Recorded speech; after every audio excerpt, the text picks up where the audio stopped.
Next, इसके बाद अगला सवाल है, इस मकान के स्वामित्व की स्थिति। मकान की स्वामित्व की स्थिति मतलब यहाँ पर ये उनका स्वयं का मकान है। दूसरा ऑप्शन किराए का परंतु अन्यत्र अपना मकान, यानी कि उनका यहाँ पर किराए पर रहते हैं, इसके अलावा उनका अपना मकान है कहीं पर। तीसरा ऑप्शन किराया एवं अपना कोई मकान नहीं, इसका मतलब कि वो उनके पास अपना कोई घर नहीं है, वो यहाँ किराए पर ही रहते हैं। या फिर इसके अलावा अगर कोई और सिचुएशन आती है तो उसमें आप कोई अन्य का चुनाव करेंगे। यहाँ पर हम अपना चुन लेते हैं। रहने के लिए उपलब्ध कमरों की संख्या, इसमें आप देख सकते हैं लिखा हुआ यहाँ पे, रसोई घर, स्नान गृह, शौचालय, कोठरी, स्टोर, गलियारा और बरामदे को शामिल नहीं करना है इसमें रहने का कमरा, शयन कक्ष, खाने का कमरा, ड्राइंग रूम, अध्ययन कक्ष, नौकर का कमरा और इसी प्रकार अन्य कमरों को शामिल करना है इसमें, और उसके हिसाब से आपको उपलब्ध कमरों की संख्या दर्ज करना है। मान लेते हैं यहाँ 3 कमरे हैं। इस परिवार में रहने वाले विवाहित दंपतियों की संख्या, इसमें ध्यान रखने वाली बात है कि दंपतियों की संख्या यहाँ पर महिलाओं के ऊपर डिपेंड करती है, न कि पुरुषों पर। जैसे कि अगर एक परिवार है जिसमें कि एक पुरुष है और उसकी 4 स्त्रियां हैं, तो वहाँ पर 4 दंपत्ति गिने जाएंगे। लेकिन अगर 4 पुरुष हैं और 1 स्त्री है, तब उस परिवार में सिर्फ 1 दंपत्ति गिना जाएगा। अगला सवाल है, इस परिवार में रहने वाले विवाहित दंपत्तियों की संख्या।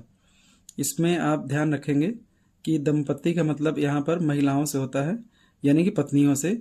अगर कोई पुरुष है, उसकी 2 पत्नियां हैं, एक ही परिवार में रहते हैं अगर वो, तो वहाँ पर 2 दंपत्ति माने जाएंगे। लेकिन अगर 2 पुरुष हैं और एक ही उनकी पत्नी है, तो वहाँ पर एक ही दंपत्ति माना जाएगा।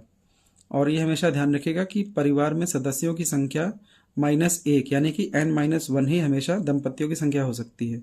यानी कि आपने इस परिवार में अभी 5 एंटर किया था, अगर आप यहाँ 5 भी एंटर करते हैं तो ये नहीं लेगा। इसी तरह से अगर आप 6 भी एंटर करेंगे या 9 भी एंटर करेंगे तो नहीं लेगा। इसका मतलब ये हमेशा परिवार के सदस्यों से एक कम ही दंपत्ति हो सकते हैं। तो यहाँ मान लेते हैं हमारे 1 दंपत्ति है।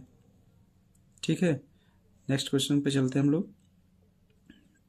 पेयजल का मुख्य स्रोत, नल का पानी उपचारित स्रोत से, नल का पानी अनउपचारित स्रोत से, कुआं, हैंडपंप, ट्यूबवेल, बोरहोल, झरना, नदी नहर, टैंक, तालाब, झील, सीलबंद पैकेट या बोतल का पानी या फिर अन्य स्रोत। इसमें आप जो आपको सवाल का जवाब मिलेगा उत्तरदाता से, उसके हिसाब से चुनाव करेंगे। यहाँ पर हम चुन लेते हैं नल का पानी उपचारित स्रोत से। इसमें आप ये ध्यान रखेंगे कि अगर आपने उपचारित करने की व्यवस्था जैसे कि वाटर प्यूरिफायर अगर घर में लगाया है, तो आप उसको उपचारित मानेंगे नहीं। अगर बाहर से आपको सप्लाई मिल रहा है उपचारित पानी का, उसको आप मानेंगे। अगला सवाल देखते हैं, पेयजल स्रोत की उपलब्धता। यहाँ पर आप ध्यान रखेंगे कि परिसर के अंदर, परिसर के निकट और दूर, ये 3 ऑप्शंस हैं। तो परिसर के निकट के स्थिति में 2 केस बनते हैं। यहाँ परिसर के निकट का अर्थ नगर के लिए 100 मीटर है, ग्रामीण क्षेत्र के लिए 500 मीटर है। ठीक है, तो इसके हिसाब से आप चयन करेंगे। परिसर के अंदर हम यहाँ चुन लेते हैं। अगर परिसर के निकट चुनेंगे तो यानी कि ग्रामीण होगा, तो 500 मीटर के अंदर है तो उसको मानेंगे लोग निकट।